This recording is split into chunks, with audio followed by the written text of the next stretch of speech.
Miksi Afrikka köyhtyy köyhtymistään, vaikka talouskasvu esimerkiksi Kiinassa ja Intiassa on erittäin kovaa? Tästä asiasta tietää ja on täällä keskustelemassa The Economist-lehden monesti palkittu toimittaja ja Afrikastakin kirjoittanut The Shackled Continent-kirjan kirjoittaja siis Robert Guest. Tervetuloa, welcome. Thank you. Good morning. Good morning.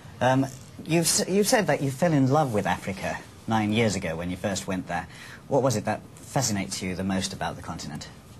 Well, mostly I suppose it was the fact that the people are so friendly, so easy to talk to, and so welcoming. But coupled with that was what immediately strikes you when you go there and you see children eating out of rubbish dumps in Angola or the civil war in Congo is you feel that something politically is very, very wrong with the continent, and so I made it a task to try to find out why is Africa so poor and what can be done about it. And that is exactly what we will be talking about today. Miksi hän rakastui Afrikkaan, kun ensimmäistä kertaa kävi 9 vuotta siellä? Niklas kysyi tätä ja Robert Guest kertoo, että ihmiset ovat niin ystävällisiä, olo siellä on todella kotoinen, ihmisille on helppo puhua, se on toinen asia. Mutta sitten se toinen asia, mikä sai hänet pohtimaan Afrikkaa, on se, että siellä näkee lapsia, jotka syövät suoraan roskiksesta ja on paljon sotia, joten miksi Afrikka ei kehitty, oli kysymys, jota hän halusi lähteä selvittämään. So the question is, why doesn't Africa develop? Well, firstly I'd say in the last couple of years it's done a bit better than it did in the previous 30. But broadly the problem is still that bad government. You have, rather than governments who try to create the conditions under which people can pursue prosperity however they want to, you too often have predatory governments, governments that steal from the people and try to keep themselves in power for too long. Eli tässä Robert Guest sanoi, että viimeisen parin vuoden aikana Afrikassa on mennyt hiukan paremmin kuin kun katsotaan mennyttä 30 vuotta. Suurin syy kuitenkin siihen, että Afrikalla menee huonosti eikä kehitystä tapahdu, on hänen mukaansa surkea hallinto. Että siellä on liikaa oman edun tavoittelijoita hallituksissa, joka tietenkin vaikuttaa siihen menestymisen mahdollisuuteen.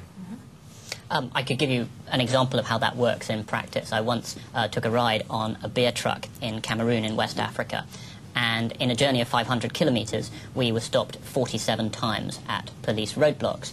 And one of the policemen, I think the one at roadblock number 31, he'd made up a rule saying that beer trucks couldn't carry passengers, which obviously we had broken. And I said to him, this rule does not exist. And he patted his holster, and he said, do you have a gun?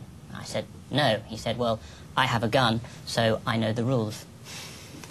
Käytännön esimerkkinä tästä Robert Guest kertoo siitä, kun hän eräällä juttukeikallaan meni olutrekan mukana Kamerunissa. Tämän rekan piti 500 kilometrin päähän toimittaa näitä tavaroita ja matkan varrella oli 47 tarkastuspistettä, jossa poliisit sitten eri syihin nojaten yleensä pyysivät jonkinlaista lahjusta tai jotain tällaista. Yhdellä pisteellä poliisit keksivät taas jälleen jonkun oman säännön, niin Guest sanoi siinä, että tämmöistä lakia ei ole olemassakaan, jolloin poliisi taputti asevyötänsä ja sanoi, että millä on ase, onko sinulla? It's a very good example. But Africa has received massive amounts of aid, and yet it limps along. Why is that?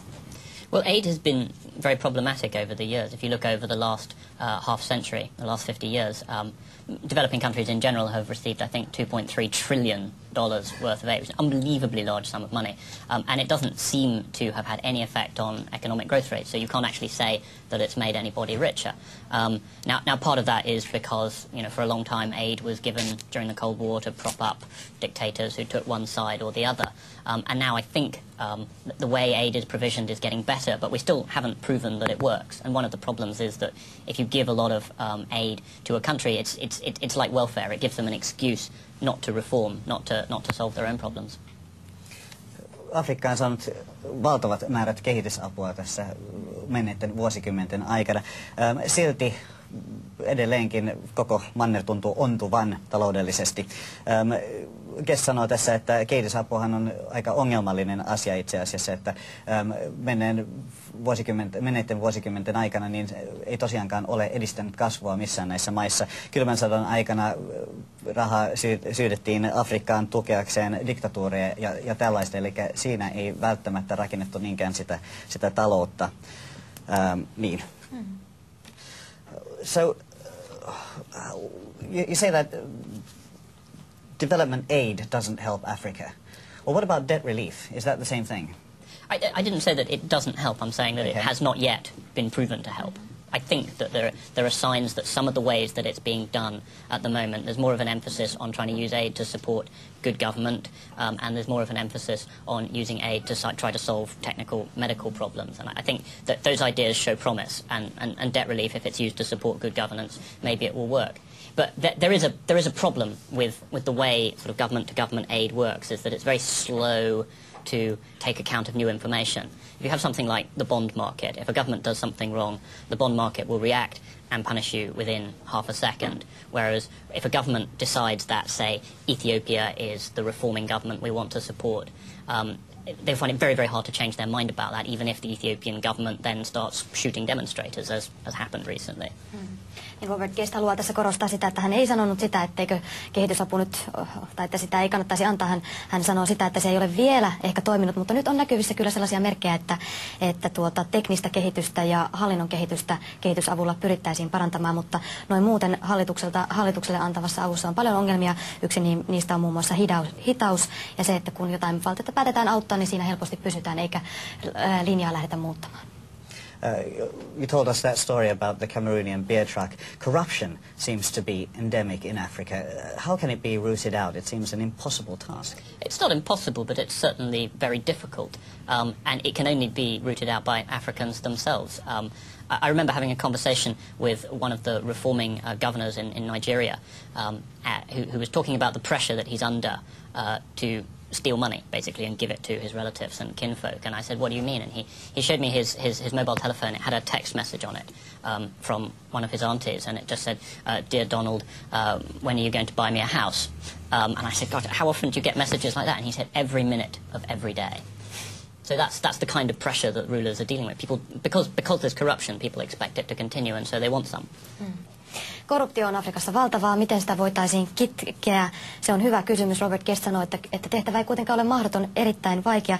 Hän kertoo esimerkin Nigeriasta. Siellä eräs hallinnon edustajalta hän tapasivat toisensa ja Robert Guest kysyi, että mikä tämä tilanne teillä täällä on. Ja hän näytti tekstiviestiä, jonka oli saanut sukulaiselta, ja tekstarissa kysyttiin, että niin, mitenkä ja koska aiot auttaa minua tässä talo-ongelmassani.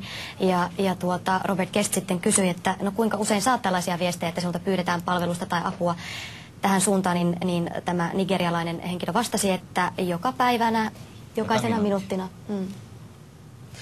Many in the West blame colonialism for the state that Africa finds itself in. Do you agree? Well, I mean, every country has a history, and you can always say that any country comes from its history. So, yeah, you can make an argument that Africa is the way it is because of its colonial history. But I don't think that gets you very far, because you can't change history. You know, and the question is, what is there about what's going on in Africa now that is not helping not allowing the people to progress the way people are in every other part of the world? And the things you can change is the way it's governed now. Eli monethan syyttävät Afrikan ongelmista tätä siirtymäaikaa. Robert Guest sanoi, että niin kyllähän sitä voi syyttää, jokaisella maalla on kuitenkin historia, mutta hän uskoo siihen, että tärkeintä on juuri se, mitä tehdään juuri nyt tässä ajassa, eikä suotta katsota historiaan niin paljon. So, are you hopeful for the future of Africa?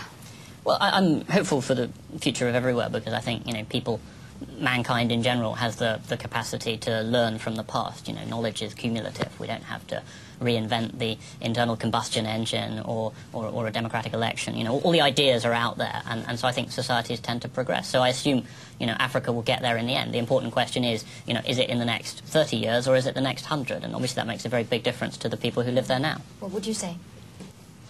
I'd say 50 years. 50 years, it's a long time. Well, it's less than a lifetime now. It didn't used to be. Kirsi kysyi tässä, että onko Robert Guest toiveikas Afrikan tulevaisuuden suhteen. Vieraamme vastasi siinä, että ihmiskunnallahan on kyky oppia menneisyydestä. Ei ole semmoista, että jouduttaisiin uudestaan pyörä keksimään. Näitä ideoita on, eli ne pitää omaksua. Ja hän uskoo, että Afrikka kyllä saavuttaa ja kyllä kehittyy. Kuinka kauan siihen menee, hän itse omalta kohdaltaan veikkaa, että saattaa mennä 50 vuotta. Joka ei sinänsä ole kyllä pitkä aika, että se on lyhyempi kuin ihmisen elinikä, kuten Guest tässä sanoi. Näin on. Ja tosiaan tässä on tämä kahlittu Manner-kirja pöydällä, josta hänet on palkittu useita kertoja.